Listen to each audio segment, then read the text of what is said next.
Let's make this a little bit higher, just so that we're kind of talking into mics here, and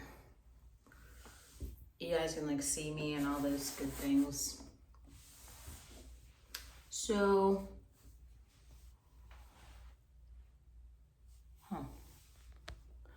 anyway,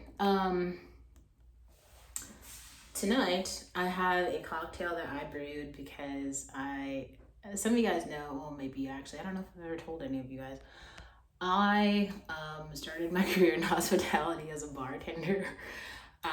So yeah, I know how to make some cocktails. What do we have here? We have some mezcal tequila. We have this like, it's kind of a cucumber lime tequila sort of situation.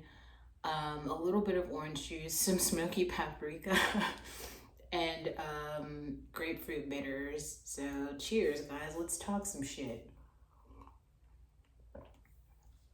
Now let's just dive right in. Let's cut the bullshit. Obviously, like, where I am not here for that. Now here's what I want to say. Here's what I really want to say.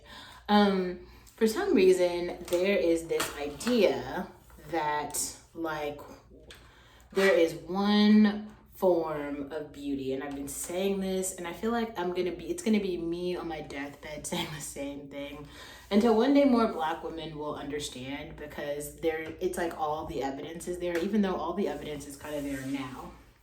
But I made this video a while ago, right? Here's the video. It's like, how unattractive is Rosalia?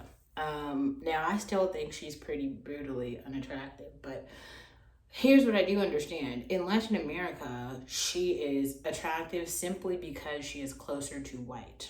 Like, their entire system of beauty and everything simply relies on, like, if you are whiter skin, that's it. Like, and then there's certain other things like kind of featureism and hair texture a little bit, but really, like, darker people with like curlier hair have a way harder time than like lighter people who have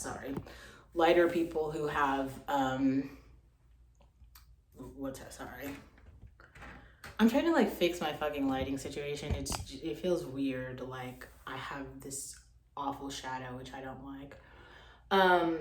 Anyway,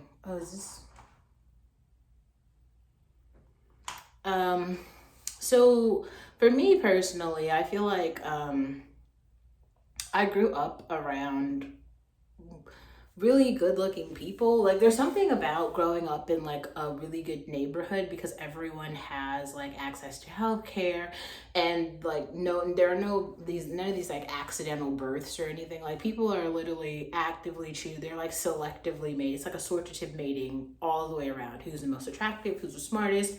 So the next generation of kids are like smarter, better, taller, you know what I mean? Like, so you know, like the way I came up, it was around like really the kind of the best of, right? So everyone was like pretty attractive. There wasn't really, there's some people who had like literal physical disabilities, and it was very clear what that disability was. Like, a person had a hearing aid, a person had a wheelchair. And because of where I lived and the type of situation I was in, even those disabilities didn't interfere with that person who had the disability's ability to function, because we had all of these mechanisms around accessibility. So like, in our school, we had ramps and certain elevators and escalators and teachers' aides and hearing aids and all of these things, so that like even the students with disabilities, as long as they weren't like learning disabilities that would impede a person's ability to understand what's going on in the classroom, like, you could be in a wheelchair, you could have a hearing aid, you could be blind, and as long as you had your aid with you to, you know, translate or use whatever sort of technological system you needed to hear the information, like, you were right there with everyone else, right?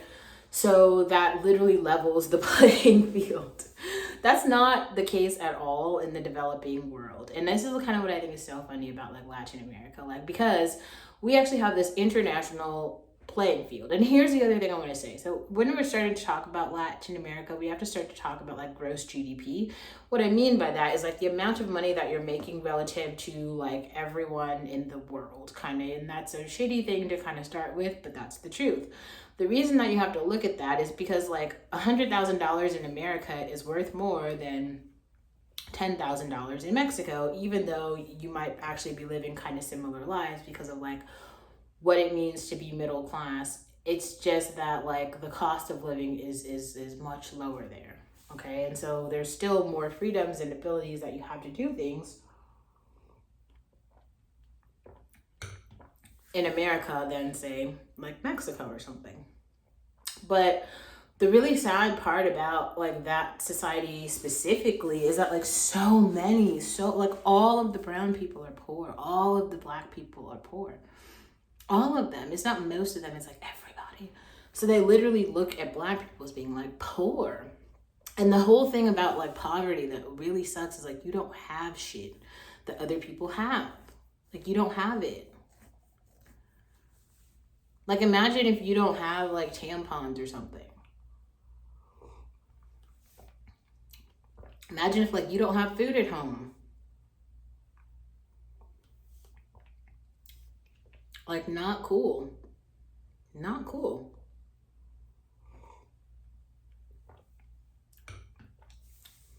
So that's a thing. And I think it's really important to compare apples to apples. So the reason that I always like start when I'm talking about conversations around being a female, being a woman, and then conversations around beauty specifically, I do think that all women have a particular amount of beauty, but I think it's really useful to like compare apples to apples. Like, I think, oh, I know.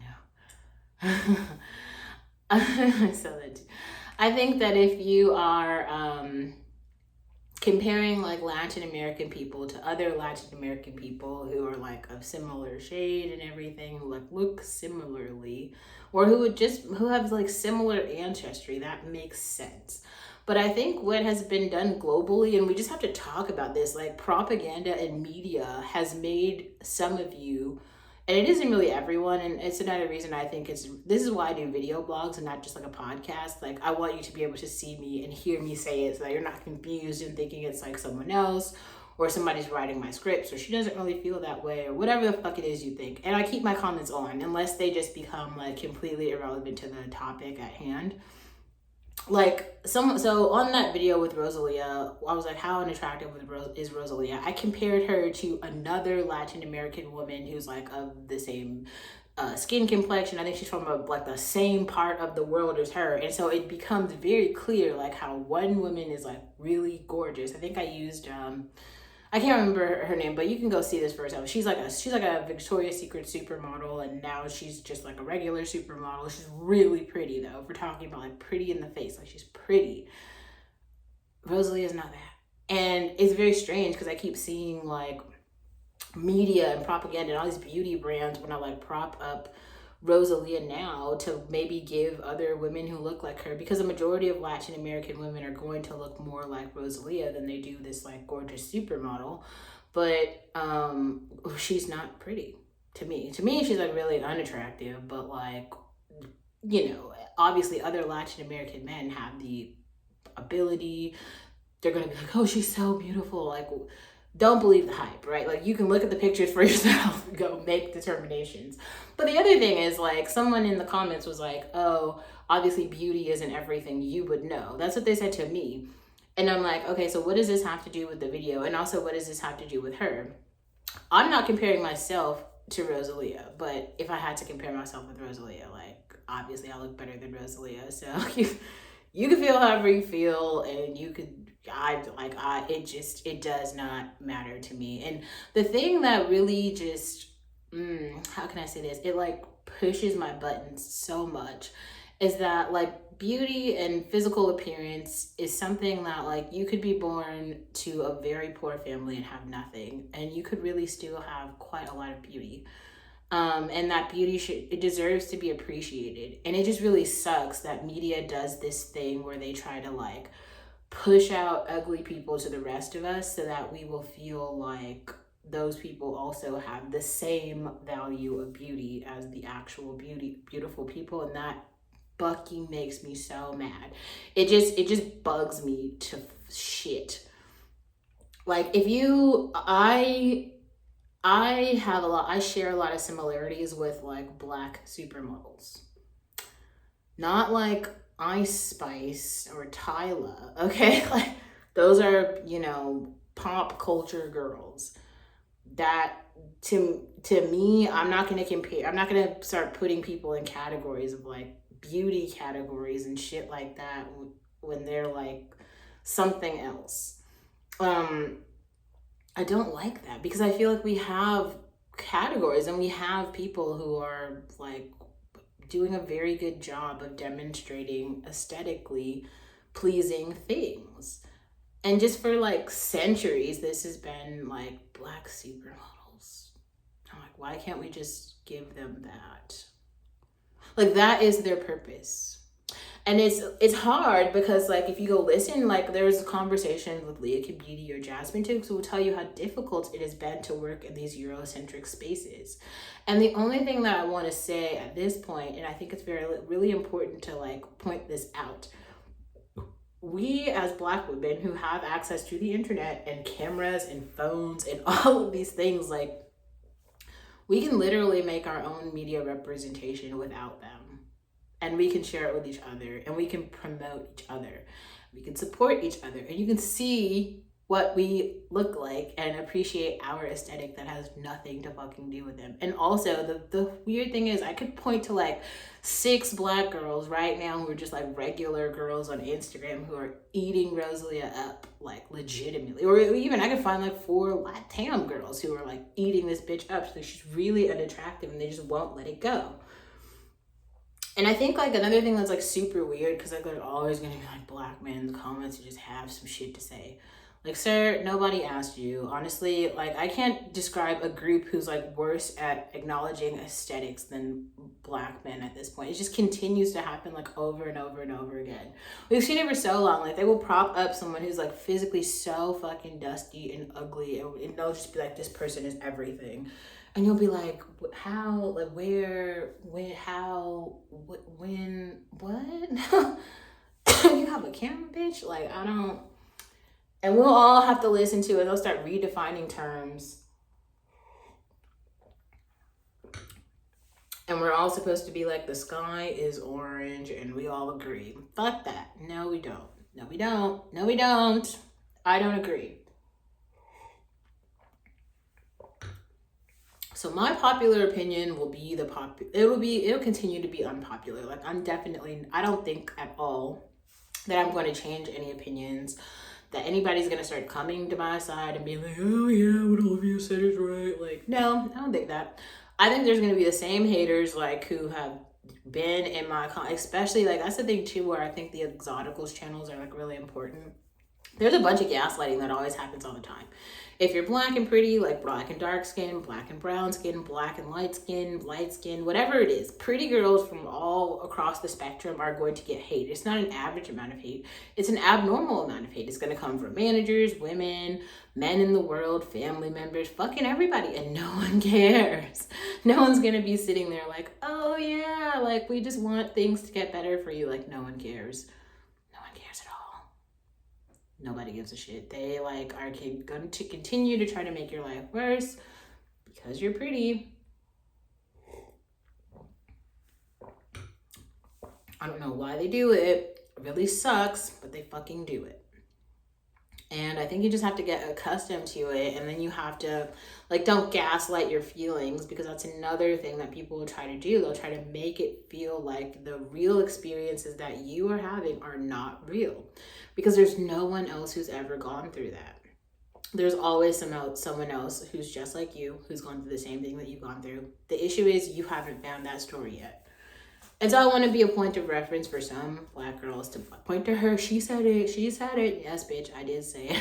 All the unpopular opinions belong to me. I said it and I'll say it again. I always say it because I don't know. I feel like in my heart of hearts, I'm Olivia who doesn't actually like anyone. And so me having unpopular opinions doesn't feel bad because like I just most likely I'm not gonna like you anyway. So what you have to say or your opinions and shit is just not making a difference. I don't care. So there you go. Like there's the tea. Like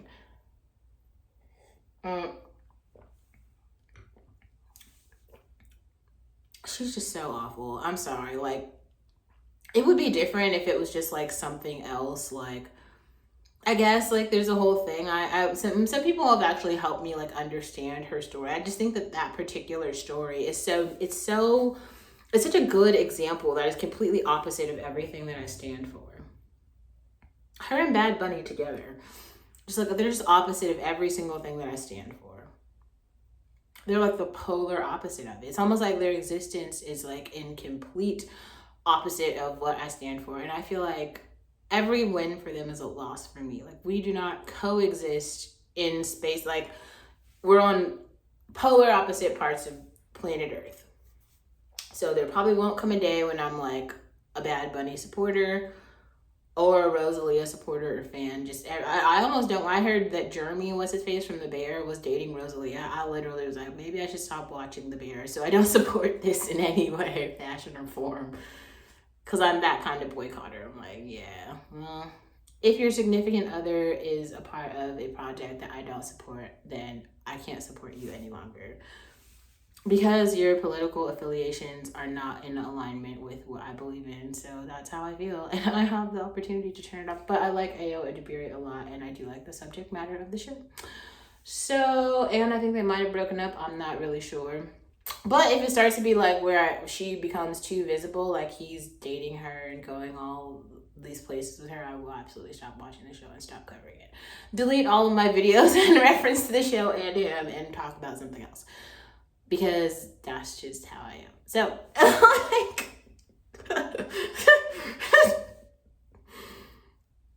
everybody gets to feel their ways, and I get to feel my way too. We all get to have our own feelings, and you don't have to agree. Nobody's gonna make you agree, including me. I don't, you do you, you do you. Just know, I probably won't like it. I don't like anybody.